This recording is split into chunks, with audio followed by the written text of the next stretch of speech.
is up off of the ground. Correct? Yep.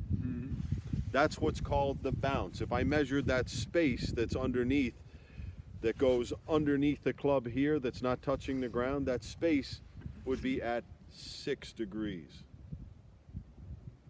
So this club has 60 degrees loft, 6 degrees of bounce. The more bounce you have in the club, the more the club is able to bounce on the ground and go through. Okay? So we want more bounce when we're trying to make our lofted shots, when we're trying to make these chips, in order so that the ball is not stuck in the ground. So it's not, doesn't stay in that same spot. To get the ball up in the air, launch it and let it land on the green, there's two things that help with that: bounce and spin. Okay? Now, has anyone in the group ever had a shot that you tried to hit and what we call you skull the ball? So the ball stays very low and it scoots right across the green, goes on the other side, down the hill, over the, you know. Yep. Has anyone else had the same shot that goes high but stays very short here? Yep. Your club gets stuck in the ground. Yep. So here's the two reasons for that, and many people have demonstrated this too before, some still in this group. So when this club is straight up and down, okay, that degree of bounce is at 6 degrees. But now I'm going to move the club handle, in other words my hands, forward at impact. How much bounce do I have now? Yeah. 0, right?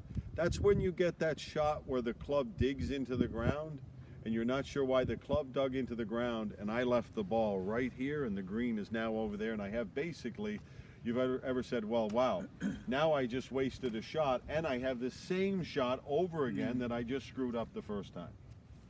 So if I move my hands back, now what happens? I've increased loft on the club, right?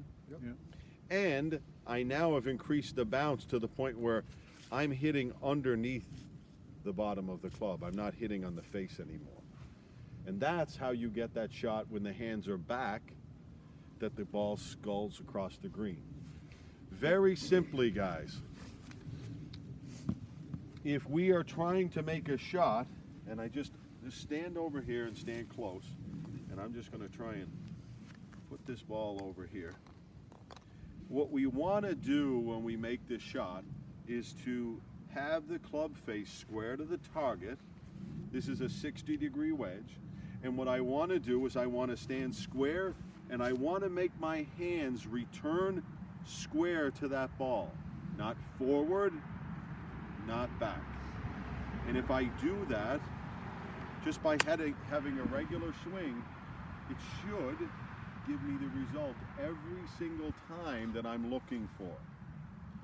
Now, if you're looking to add spin to the ball, the way we add spin to the ball and the way we make the ball